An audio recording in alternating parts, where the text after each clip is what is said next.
everybody, and welcome back to Art a la Carte. Let us journey to another website for a moment, and that would be my DeviantArt account. Yes, I have a DeviantArt, mostly filled with old artwork, though I try to update it. But for this video, I have chosen a piece that I did based on The Last Unicorn. I did this back in 2007, I believe, and I decided to recreate it. Originally, when I started sketching out this drawing, I was pretty much just doing it for fun. That's why the initial sketch part was not recorded. And when I finished the sketch, I really liked it, and I thought, oh, I'm going to go ahead and record this so I can share it with you guys. I love watching people redraw artwork from their past to see how they have progressed or improved or how their style has changed. I've done a couple of these videos where I draw pieces from a long time ago, but both of those have been traditional. If you want to see them, I'll leave them as links at the end of this video. You can check them out. But I thought this one would be kind of fun because it's digital art. So I decided while we're watching the recreation of this piece, I want to, one, talk a little bit about the digital art software that I use and answer some of the many questions I get regarding this. And then I want to talk a little bit about this movie and why I like it so much. So if you're a fan of The Last Unicorn and want to geek out with me, you are definitely in the right video. But first, let's go ahead and talk about the art side of this. Anytime I do digital art, I always get flooded with questions about what software do I use? Am I drawing on an iPad, on my computer? What kind of tablet am I using? Am I drawing with a mouse? So I'm going to try to answer some of those questions. But if you want a more in-depth, step-by-step look on how I create digital art, I actually have an entire playlist. I have like a mini series called Digital Art 101 where I take you through all of the steps. I go through the hardware, the software that I use, and then kind of teach you just some of the basics of digital art. So again, I'll leave that as a link at the end of this video or down below. You can check that out. So for the hardware I draw on my computer, I have a laptop, just a regular Dell computer. I'm not super techie, so I can't really tell you much more than that. The software I used to use was Photoshop. Loved Photoshop. But about a year or two ago, I came across a software that was on super sale. It was like $15. Why not give it a try? So I bought the software for $15 and started playing around with it. Absolutely fell in love with the software. So it's Clip Studio Paint, which used to be called Manga Studio. And actually, you can still buy it as Manga Studio. It's the exact same program. But for me, Clip Studio Paint does everything that I wanted Photoshop to do.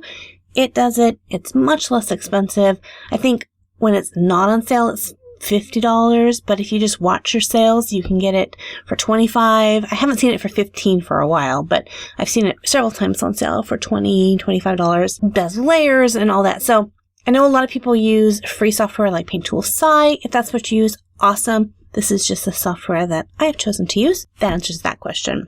As far as what do I draw on, I have a Wacom tablet. When I first started off, I used a just basic tablet where you draw on the tablet, but you look at your monitor and you draw that way. It was a little bit of a learning curve, but after about a week of practicing, not even that, hand-eye coordination totally just merged together and it was fine. After using that for, goodness, almost 12 years, I finally upgraded to a Wacom 13-inch Cintiq.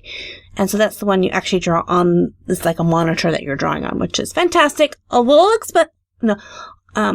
expensive.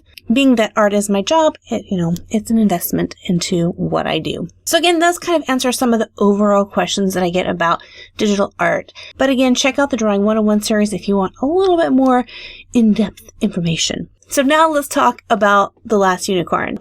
The animated cartoon The Last Unicorn was released in November of 1982.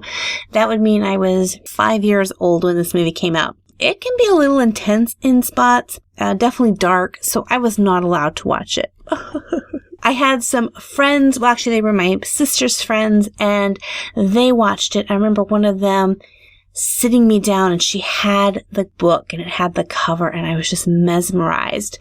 And she sat me down on her bed and she told me the story. But I remember seeing the cover and the unicorn and this frightful Red Bull, which years later I did actually read the book of The Last Unicorn, which if you are a fan of fantasy, both the movie and the book are fantastic. Mia Farrow is the voice of the unicorn and she does a fantastic job portraying the voice. She has so much emotion in her voice.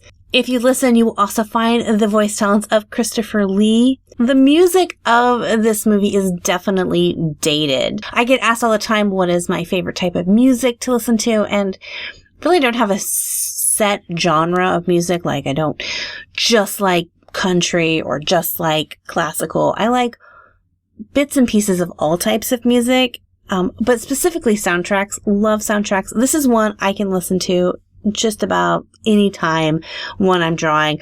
Oh, so good. Funny thing is, while I was working on this picture, I was Skyping with my sister and was showing her what I was working on, and found out my sister has never seen The Last Unicorn. So if some of you guys haven't seen it and you're wanting to watch a really good fantasy cartoon, at the time of this recording, it is still on Netflix. If you guys have Netflix, you can definitely go check it out.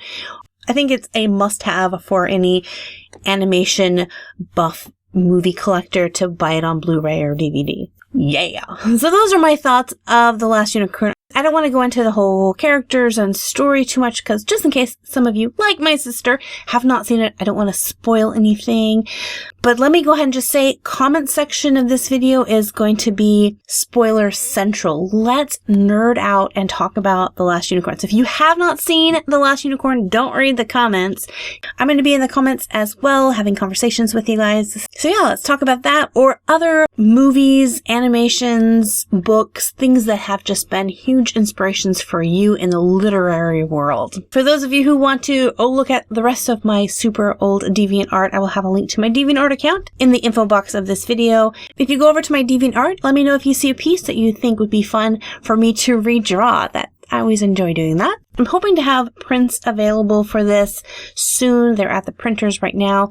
If you're coming to the Rose City Comic-Con in Portland, Oregon in 2 weeks, I will have that print there, so you can pick up a copy if you're wanting, or you can check out my Etsy shop. Well, thank you guys for nerding out with me. Here's the other videos that I told you I would link at the end of this video. Check them out. And until next time, God bless you guys, and we'll see you in another video. Bye-bye!